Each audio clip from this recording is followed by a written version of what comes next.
आज मैं इस वीडियो में क्लास 9th का जो न्यूज बुक आया हुआ है मैथ का वो मैं लेकर आ गया हूं। और इस बुक में जो सबसे पहला चैप्टर है वो है कोऑर्डिनेट ज्योमेट्री निर्देशांक ज्यामिति। जो पहले वाला बुक था और ये वाले बुक है, दोनों में बहुत बहुत का डिफरेंस है। और मैं इस चैप्टर को बहुत इजी में कराने वाला हूं, आपको यकीन नहीं होगा, बस आप मेरे साथ जुड़े रहना। आपको मैं इस वीडियो को मैं ये चैप्टर का 3 पार्ट में मैं वीडियो बनाकर दूंगा। तीनों पार्ट अगर आप देख लेते हो तो किसी भी क्वेश्चन में आपको परेशानी नहीं होने वाला है। तो आज मैं पार्ट फर्स्ट में मैं आपको बताऊंगा बेसिक कंसेप्ट और 1.1 में जो जो कंसेप्ट रिक्वायरमेंट है उसके बारे में बताऊंगा। सबसे पहले 1.1 में मुझे इसे पढ़ना है कि कोऑर्डिनेट यानी निर्देशांक क्या होता है। तो कोऑर्डिनेट का मतलब होता है कि ऐसा एक पॉइंट जिस पॉइंट पे एक्स और वाई दोनों होता है, उसी पॉइंट को हम क्या बोलते हैं? कोऑर्डिनेट बोलते हैं। तो कोऑर्डिनेट यानी निर्देशांक का मतलब होता है एक्स एंड वाई। जिस पॉइंट पे एक्स और वाई दोनों होता है उस पॉइंट को हम क्या बोलते हैं? निर्देशांक यानी कोऑर्डिनेट। तो ये और ये दो फॉर्मूला आपका काम आने वाला है। फॉर्मूला नहीं, बस एक कंसेप्ट है, याद रखना। देखो सबसे पहला है कि डिस्टेंस फ्रॉम एक्स एक्सिस यानी एक्स अक्ष से दूरी। जिस क्वेश्चन में अगर बोलेगा कि distance from X axis, x अक्ष से दूरी अगर निकालना होगा तो कुछ नहीं करना, एक्स से दूरी बोलेगा तो इसका आंसर क्या होगा? कोऑर्डिनेट ऑफ वाई यानी वाई का निर्देशांक। आपको जो क्वेश्चन देख रहे ना, जिस क्वेश्चन में वाई का निर्देशांक दिया होगा वही इसका क्या होगा? आंसर होगा। अगर क्वेश्चन में होगा कि distance from Y axis, Y अक्ष से दूरी, तो वाई अक्ष से बोल दिया है दूरी, तो यहाँ पे क्या बोलोगे? एक्स का निर्देशांक यानी कोऑर्डिनेट ऑफ एक्स। और बोलोगे कि एक्स का निर्देशांक कौन सा है, वाई का कौन सा, वो देख लो। मान लो यहाँ पे आपको 7 और 5 दिया हुआ है, तो मैं बोलूंगा कि बताओ इसमें एक्स का निर्देशांक यानी कोऑर्डिनेट कौन सा है, वाई का निर्देशांक यानी कोऑर्डिनेट कौन सा है। तो एक्स, ये पहले वाला एक्स होता है, बाद वाला वाई होता है, याद रखना। तो एक्स का निर्देशांक हो जाएगा 7 और वाई का निर्देशांक हो जाएगा 5, बस, है ना। अब हम लोग इसको आप नोट कर लो। अब हम लोग क्वेश्चन नंबर फर्स्ट करते हैं। और क्वेश्चन नंबर फर्स्ट आपको बहुत इजी में बताऊंगा। आपको यकीन नहीं होगा कि जितना उठपटांग क्वेश्चन दिया हुआ है इसको इतना इजी में पढ़ा जा सकता है। हाँ, अब आप लोग एक बार क्वेश्चन नंबर जो फर्स्ट में है वो एक बार आप लोग पढ़ लो। क्वेश्चन में क्या क्या बोला है। सबसे पहले क्वेश्चन में बोला है कि D1 और R1 ग्राफ देख लो। यहाँ पे ग्राफ देखो, ये यहाँ पे ग्राफ दिया हुआ है, ग्राफ बढ़िया से देख लेना, जो भी दिया हुआ है जो ग्राफ आपका, ठीक है। तो D1 और R1 ये रिप्रेजेंट कर रहा है दूर का, ठीक है ना। कि D1 और R1 किसको रिप्रेजेंट कर रहा है? दूर यानी दरवाजा को रिप्रेजेंट कर रहा है। तो फर्स्ट पार्ट में बोला है कि बताओ, क्वेश्चन पढ़ो, डिस्टेंस जो वाई अक्ष से जो रूम का जो दरवाजा है वो कितना डिस्टेंस पे है। तो कहां से बोला है? वाई अक्ष से। देखो क्वेश्चन में देख लो, क्वेश्चन को एक बढ़िया से पढ़ लो। क्वेश्चन में बोला क्या है? क्वेश्चन में बोला है वाई अक्ष से, क्या बोला है? वाई अक्ष से दरवाजे की दूरी। तो वाई अक्ष से बोला है तो यहाँ पे लिख देना पहले D1 का कोऑर्डिनेट ए दिया हुआ है, R1 का कोऑर्डिनेट ए दिया हुआ है।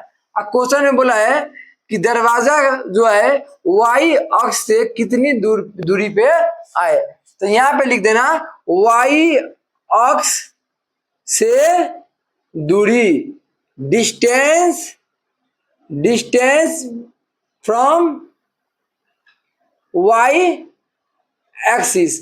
तो अभी बताया हूं कि वाई अक्ष से दूरी बोला है, तो वाई अक्ष से दूरी इक्वल में क्या होता है? एक्स का निर्देशांक। तो एक्स का निर्देशांक बताओ कौन सा होगा?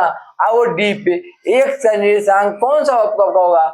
ये 8 होगा। कि पहले वाला एक्स होता है, बाद वाला वाई होता है। तो एक्स का निर्देशांक कौन सा हो गया?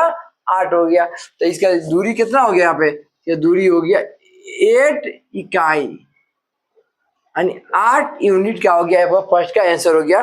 सेकेंड पार्ट में पढ़ो। सेकेंड पार्ट में क्या बोला है कि अब बताओ उसी दरवाजा का, अभी वाई अक्ष से हो गया, अब बोला है कि दरवाजा का दूरी एक्स अक्ष से बताओ कितना हो। कितना इजी है, क्या बोल दिया है? इसको रफ कर दो, बता दिया मैं आपको। देखो अब इसी क्वेश्चन का एक पार्ट है आपका, दूसरा पार्ट है कि एक्स अक्ष से दूरी यानी distance from Y X axis, distance from X axis. तो बताओ एक्स एक्सिस का बोला है डिस्टेंस बताओ। तो एक्स एक्सिस का देखो फॉर्मूला लिखा था, जब एक्स एक्सिस से दूरी बोलता है तो इक्वल में क्या होता है वाई का कोऑर्डिनेट, तो वाई का निर्देशांक। तो बताओ यहाँ पे वो एक्स होता है और ये वाई होता है, ये क्या होता है एक्स और ये वाई। तो ये यहाँ पे वाई का कोऑर्डिनेट कितना है 0 है, तो इसका आंसर कितना हो जाएगा आपका 0 आंसर हो जाएगा, ठीक है ना। अगर यही बोला है वाई अक्ष से दूरी, तो यहाँ पे दूरी क्या होगा एक्स का निर्देशांक, तो एक्स का निर्देशांक कितना था 8 आंसर हो गया।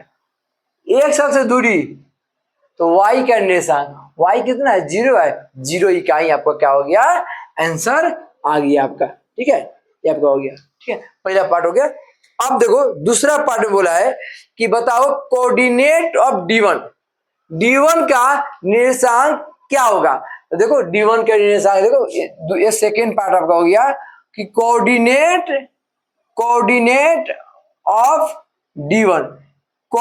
ऑफ D1 आसान है कि कोऑर्डिनेट का मतलब क्या है D1 पे x और y का मान क्या है। देखो D1 पे x और y का मान क्या है तुम्हारा 8 इंटू कोमा में 0, ठीक है।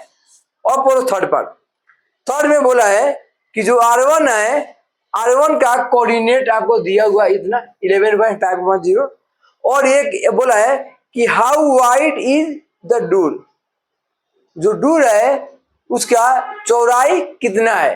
तो एक बार क्वेश्चन में जो ग्राफ में है एक बार देख लो, जो देखो मैं आपको यहाँ बता देता हूँ, ये आपका देखो ये आपका हो गया D1 और ये आ गया R1, यही क्या हो गया आपका दरवाजे का क्या आपका चौड़ाई है।